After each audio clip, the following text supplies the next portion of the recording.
Avec un super début de saison, un très bon mercato, l'Olympique de Marseille peut-il rivaliser avec le Paris Saint-Germain cette saison? On va en parler dans ce troisième podcast de Parlons de foot. Salut tout le monde, c'est Mathieu, j'espère que vous allez bien. On se retrouve aujourd'hui pour une nouvelle vidéo, le troisième épisode de Parlons de foot. Aujourd'hui, on va parler de l'OM. Est-ce que l'Olympique de Marseille peut-il rivaliser avec le Paris Saint-Germain cette saison? Pourquoi? On pourrait se poser la question parce que les hommes de Jorge Sampaoli, le club, a tout simplement fait un super mercato, on va y revenir. Que ce soit du côté des arrivées ou des départs, ça a été vraiment intelligent. Ils réalisent aussi un très bon début de saison, vraiment, il faut le dire, avec au bout de 5 journées, car le match contre Nice n'a pas compté après les débordements, donc il va être rejoué sur terrain neutre. Donc après 5 journées, l'OM est deuxième. Alors à l'heure où je vous parle, bien sûr, ce soir il y a le match entre l'Olympique de Marseille et Angers. Mais à l'heure où je vous parle, donc, ils ont 5 points de retard sur le Paris Saint-Germain avec un match de retard, 4 victoires et un match nul. Donc c'est vraiment un bon début de saison. Et c'est dans la ligne encore de leur projet, bien sûr, avec l'arrivée de Jorge Sampaoli.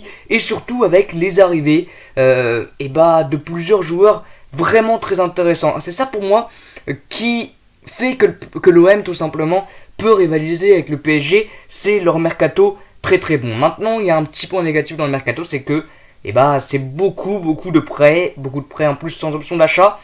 Donc c'est vrai que c'est compliqué parce que si l'OM par exemple arrive à se qualifier en Ligue des Champions cette année, ce qui est vraiment possible, l'année prochaine ils n'auront plus certains joueurs, à part bien sûr s'ils les achètent définitivement. Mais c'est vrai que ça semble quand même assez compliqué de tous les acheter parce qu'il y a beaucoup de joueurs en prêt. Donc le mercato a vraiment été très complet, très intelligent. Je vais déjà revenir sur ce mercato avec les arrivées de Leonardo Balerdi qui était déjà là mais qui a été acheté pour 11 millions d'euros définitivement. Conrad de la Fuente 3 millions du côté de la B du FC Barcelone. Gerson du club de Flamengo pour 25 millions. Prêt de Matteo Guendouzi d'Arsenal, de Amin Harit de Schalke. Le prêt de Paolo Lopez aussi de la AS Roma, de Cengiz Under avec une option d'achat à 0,5 millions. Donc ça c'est plutôt intéressant aussi. Il y a une option d'achat aussi pour Matteo Guendouzi. Donc il y a un prêt aussi de William Saliba à Arsenal. Arsenal en tout cas le prêt, tout comme Matteo Guendouzi. Donc c'est vrai que c'est intéressant. Il y a beaucoup de prêts, mais c'est vraiment des joueurs et des arrivées très intelligentes. Ces joueurs qui jouaient dans des championnats pas très connu, il faut le dire, avec par exemple Gerson qui jouait du côté du Brésil avec Flamengo, Conrad de la Fuente qui jouait avec la 2 du FC Barcelone, donc pas trop médiatisé.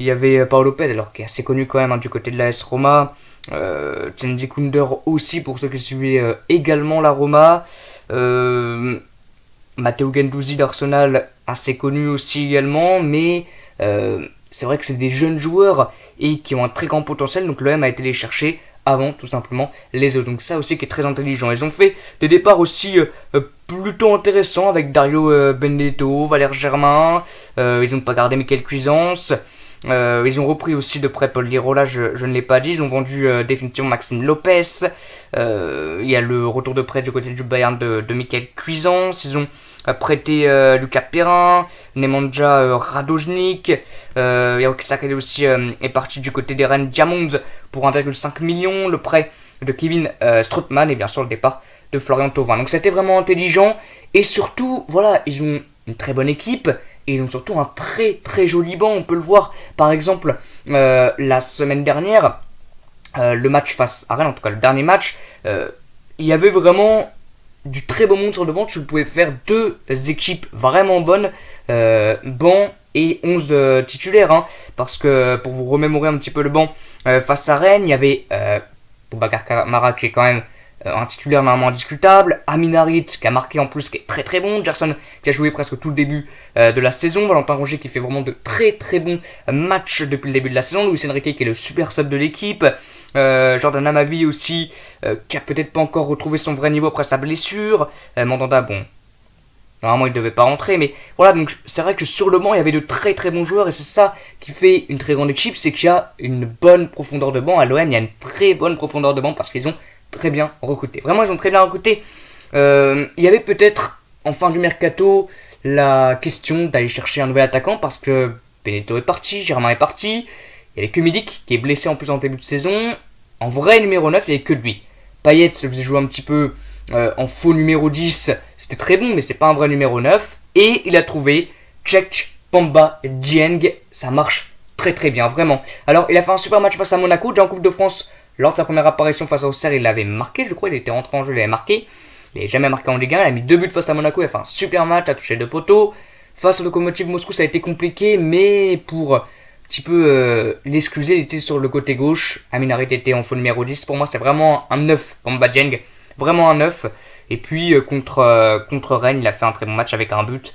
Donc 3 buts en 3 matchs et 2 matchs de Ligue 1. 3 buts en 2 matchs de Ligue 1, c'est quand même très très bon pour Bamba Dieng. Donc il va mettre en place une très bonne concurrence avec peut-être Payet, mais Payet en 10 c'est très intéressant. Je pense que quand Milik sera là, de toute façon, Payet en 10, Milik devant. Donc il va mettre une très bonne concurrence avec Milik. Après, voilà, cette équipe vraiment, elle est très bonne. Maintenant la question, est-ce qu'elle peut rivaliser avec l'équipe du Paris Saint-Germain, avec des Di Maria, des Neymar, des Messi. Bien évidemment, individuellement, il n'y a aucun joueur qui arrive, bien évidemment, à la cheville de Messi. Enfin, ça, faut le dire, je pense quand même les supporters marseillais peuvent le dire, bien sûr. Mais le tout, le 11 de départ, ça a quand même de la gueule. Et on voit depuis le début de la saison, il y a vraiment un fond de jeu très très bon du côté de l'OM. Ça joue vraiment très bien. Le 3-4-3 est très intéressant. Les 3 défenseurs centraux sont plutôt costauds avec Saliba, Balerdi, Luan Pérez. Donc vraiment ça marche très bien, le fond de jeu est intéressant et ça joue bien. Et ce qui manquait aussi à Marseille, c'est que le début de la saison certes, mais ce qu'il y a pour le moment, en ce moment, c'est la régularité. 3 victoires d'affilée, un seul match nul, c'est quand même pas mal. C'est vraiment quand même pas mal du tout. L'année dernière c'était compliqué, les dernières années aussi avec 2 défaites, une victoire, un nul, 2 victoires, 2 défaites. Enfin, ils n'arrivaient pas à vraiment lancer une série là.